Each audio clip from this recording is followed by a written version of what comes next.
Hey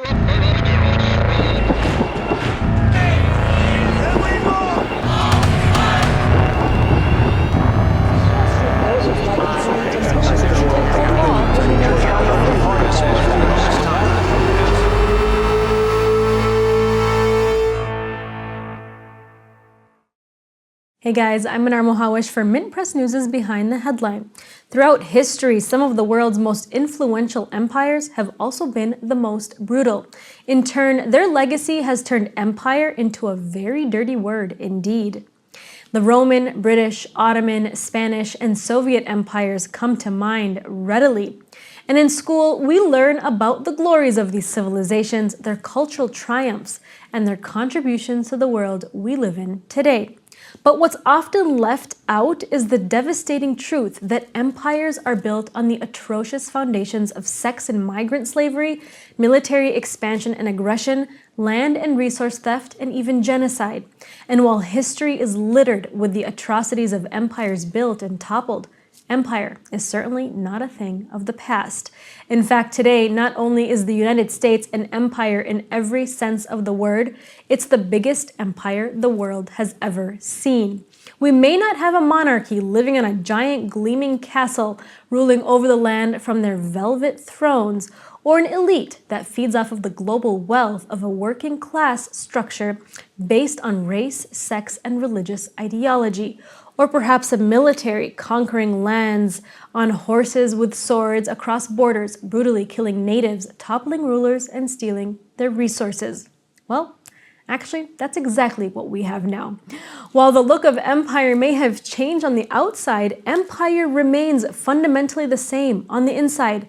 The swords and horses of the empires of antiquity have only been replaced with shiny metal guns, drones, and tanks.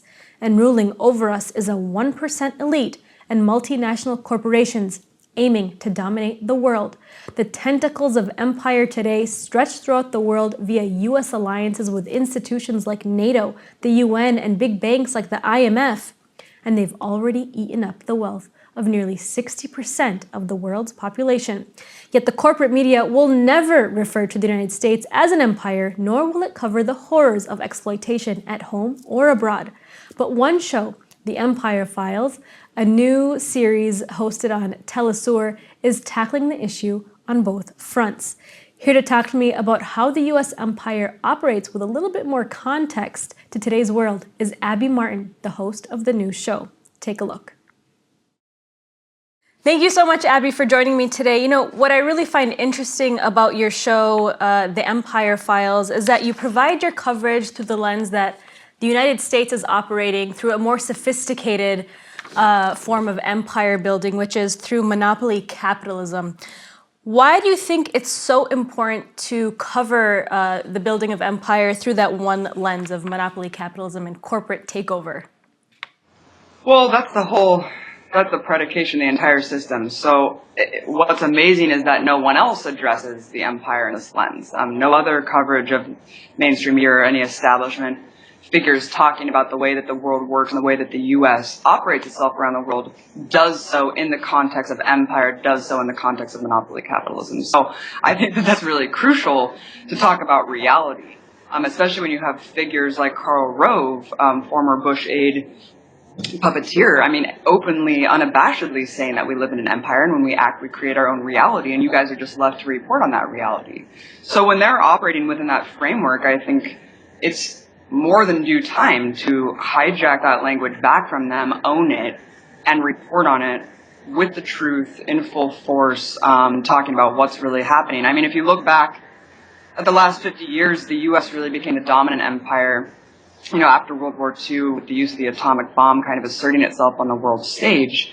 But even before then, it was operating along with other empires in the world, always with the aim of extracting capital and exploiting resources around the world with its military operations. It's intervened in democratic processes of over 100 countries, deployed its own military against its own citizens whenever there was an internal threat. But it's consolidated that power really, really strongly in the last 50 years, and we've just seen it become more and more blatant. where now we're operating in a framework of a war on terror where it's based on a non-existent threat pretty much, and it's just the total seizure of resources around the world. I mean, there is no other reason to be in all these countries bombing all these people. And when you look behind the scenes, I mean, there's no shame with the corporate CEOs and all the figures who are plotting these things, but it's just that the people are in the dark because we buy into the rhetoric of American exceptionalism and that somehow this is all about morals and moral superiority when it's just simply not, and it's never been about that, and they've never really claimed it to be beyond just the rhetoric of politicians. And, you know, you talk about corporations and these CEOs kind of steering the ship. Our government has quite literally been hijacked by multinational corporations. I mean, we don't have a democracy anymore. We have what we call a corporatocracy. I know that you use that term a lot. What industries or entities are the major players steering this ship of empire towards world domination? I mean, most definitely private capital in terms of multinational corporations. I'd have to say the banks, obviously, like the banking system not only is the major industry running the entire political process in America, but also extracting capital and wealth from the rest of the world. I mean, whether it be through the IMF, World Bank, or just different intermediary things that are going on in Ukraine, in Iraq, I mean, all these different things. And then, of course, defense contractors, I'd say, are number two, and then oil and gas energy companies. So all these different factors around the world are working in concert.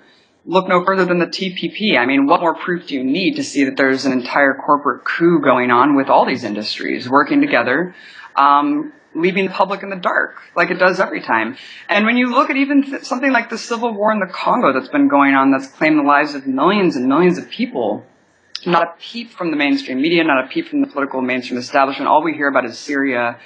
It's just such a joke, Mnar. Because if you look at the Congo, there's one resource that is essential to all U.S. manufacturing of electronics, of drones. The drone war would not be functional without cobalt. So it's just very obvious when you look at the resources that are needed to ensure this global domination and monopoly. I like to call it the corporatocracy. And yeah, it's really, really, really blatant. When you look at Hillary Clinton being funded by Citigroup, JP Morgan, and she's out there with this fake populist rhetoric talking about standing up to Wall Street, it's like, dude, who's funding you? Who funded Obama? That's when, Obama's campaign, I was never tricked by it because I was just like, dude, just look at who's funding him. It's giant banks. So it's not really a shock when these people just are subservient and fall in line to the banks and just say, what can I do for you? That's who's bankrolling them. So, I mean, it's really not that hidden. It's pretty much hidden in plain sight. And it's just a matter of us actually seeking for further information. And obviously both parties, whether it's the Democrat or Republican Party, are corporate, bank-owned parties. But, anytime anyone criticizes the empire's military presence or operations, they're labeled as anti-American, or they get the terror label right on them. And in fact, it's really hard to argue now. They've made it very, very hard to argue with or against military expansion now with the constant fear-mongering of ISIS and Russian aggression and terrorism, et cetera, et cetera. But where is the resistance? First, I'd like to ask you about resistance worldwide, why it's happening, where it's happening, and then if you can kind of end the question with resistance here in the United States and our role as media to resist this exploitation. Yeah, and when I first was putting the show out there, people were like, it sounds like crazy, it's like a conspiracy theory talking about just the name of the show, Empire Files. It's like, dude, we are living in an empire. There is absolutely no doubt in the world that the U.S. is the strongest empire in history. It's actually way scarier than empires past because of the fact that it's this military hegemon that has shown that it will stop at nothing to maintain its control over these resources and power over the globe. So getting that out of the way, it's also just really funny that there's these kind of absolute truths that are just accepted and never questioned. That the U.S. has the moral authority to go and invade or bomb or sanction countries that it doesn't like, that aren't falling in line with its economic goals. And so these are the things that we constantly need to be questioning. It's just absurd that we just accept all these things as all right. I mean, what if Iranian troops were coming in here and just assassinating people because they didn't like them and they thought they may be a threat in the future? That's what we're doing with the drone program. So it's like all of these things that have been pacified by Obama and this new benevolent face of the empire. And that's what worries me about even the Bernie Sanders campaign, because there's no addressing the military beast, which is really the crux of how the empire functions and how it, it uses its military as this garrison to ensure all of these things. But in terms of resistance around the world, I mean, we're seeing resistance everywhere. We've always seen resistance to the empire, and that's why we see all these wars waged. I mean, Vietnam was not about freedom. It was about crushing socialism. Cuba, the constant, subversion of Cuba's democratic processes there, and the socialist revolution there is not because we care about Cubans. It's because we want to crush the only example really that's been able to stand alone despite this crippling embargo of something that's an alternative. And you see this worldwide, and finally there's this Latin American bloc, there's the BRICS nations that are standing up, in light of the NSA scandal. They're saying this is absurd, we don't accept this. They're formulating their own organizations outside of U.S. hegemony. All over Africa, I mean, every day there are people resisting the empire. Congo, there was just a whole student movement that got completely massacred in the streets that we don't hear anything about, that are resisting their dictatorships sponsored by the U.S. Saudi Arabia, there's a hidden rebellion there against their dictatorship sponsored by the U.S. All across the world, it's just so hidden and obscured. The only things that are magnified to the American public are movements like in Syria and Iran that are just useful. They're useful tools to get people sympathetic with these movements that they don't really understand. They're coming at it with an Oriental lens. They have no idea what the hell's going on or really the historical context of any of these countries. And it's just a way to get the public rallied behind the next war or the next whatever. Internally, I think that there's massive resistance. I think that it's a huge symbol that Occupy Wall Street happened after the Obama presidency, because I think a lot of people realize that Obama wasn't who he said he was, and it's very obvious. And so the fact that that movement was generated after he was elected shows us a lot. It shows us that people are willing to go and not back down and occupy streets and buildings to try to get a message across. And unfortunately, that was crushed by the militarized police presence that works on behalf of the empire here. But the media is the biggest tool that we have, and that's why I'm working to do what I do, and that's why I know that you're doing what you're doing, Mnar, and countless others that are taking it upon themselves to really share this information, because really an informed public is the only thing that can get masses in the streets. Once you understand the information, once you understand the way the world really operates, and the blood on our hands, really. I mean, all of these things happening around the world may seem very distant. You may feel very detached and also demoralized from them once you find out. But the truth is we all have a responsibility, especially as American citizens. It's a unique responsibility that we need to take charge of our own lives, understand what's happening with our tax dollars, and empower ourselves with the information and use it to empower others and to organize. Despite what's happening on a federal level, the only change that has ever happened, that will ever happen, is mass mobilization in the streets.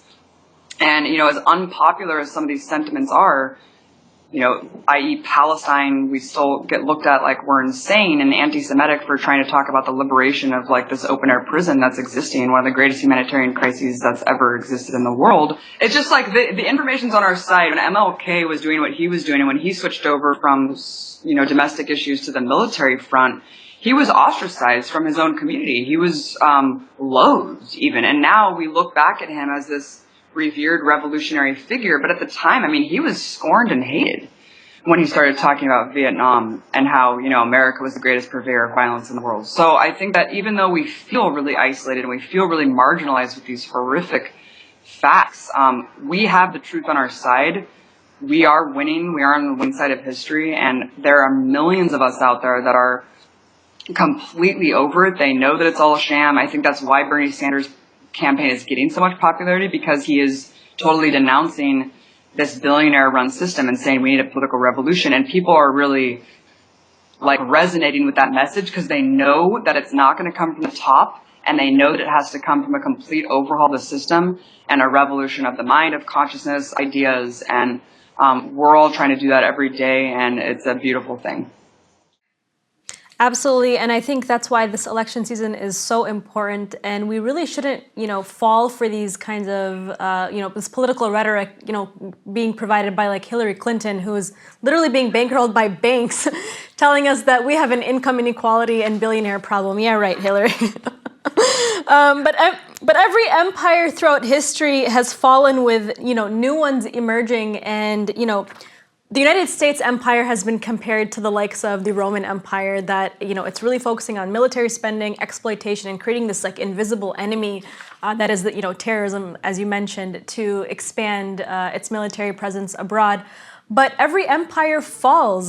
So what do you think will be the downfall of the US empire? Do you think it'll be hubris or something more? I think that it could be either, but I think hubris is definitely going to be the driving factor into its demise. I mean, I personally would love to avoid like a horrific civil war, bloody uprising here, and that's why I'm trying to do what I'm doing, and I know that millions of us are trying to do this peaceful resistance as much as we can. Unfortunately, it's really difficult when the military hegemon has showed us what it will do to maintain its control. The old guard will not capitulate its security for the good of humanity, no matter how much we want to try to explain to it like that this isn't going to last and it's not sustainable. It can't. It's a machine that's just working on its own at this point. Even the good CEOs or the good politicians who try to stand up just get phased out immediately. Their own parties will phase them out if they have to. That's just the way the machine works. Capitalism functions where there is no morality behind it. People who die as market casualties are not considered victims. There's a whole system of structural violence that's just killing millions of our brothers and sisters every day. It has to come. It will come through resistance in this country. It will come through external pressures from resistance outside, whether it be figures like Putin trying to change the dynamics of the hegemon in the Middle East, whether it be Latin America standing up as a bloc saying we're not going to accept this anymore. It's going to be a lot of different factors, and I just hope that it doesn't get as ugly as it can. As JFK said, I mean, if a peaceful revolution is impossible, a violent one will be inevitable, and unfortunately, the empire can't last. It won't last when you're spending over 50% of tax dollars on military spending and just killing countless people around the world. You're creating not only endless generations of vicious revenge and hatred against us, but you're also just, you're siphoning all the money and making people so hopeless and helpless, and the inequality gap is growing so much wider every day that it's going to turn violent inevitably because people are going to become so desperate. So in order, it's just really strange to me that there's no even capitulation to try to like throw people a bone, because it's almost like they know what's going to happen if they keep going this way. That's why like billionaires have even written op-eds saying we need like we need like a new deal because these people are going to come with us with pitchforks. I mean, that's how scared they are because they know what's coming. So I think that they're throwing someone out there like Bernie Sanders and even Hillary with this rhetoric because they know that, they can't keep going the way they are. They need another person to pacify the public, to make it seem like there's people on our side at the top. But we both know that it's only going to come from the bottom, Mnar, and it's not going to be pretty when the empire finally does fall. Well, now we see movements spreading across the nation now, literally arming themselves and creating their own survivalist communities because people do see what's coming up. But before that happens, though, I think you make a very interesting point that it really does take, a peaceful movement and action coming from the bottom up and not from the top to the bottom. Abby, thank you so much for joining me today, and congratulations on your new show, The Empire Files. We will definitely be following your new show. Thank you. Yeah, check it out, youtube.com/The Empire Files, and actually just Empire Files YouTube channel. It's amazing. We've covered everything from Saudi Arabia to the prison industry, it's going to be an incredible series, Mnar. Thank you so much for your support, and keep kicking ass over there. Thank you.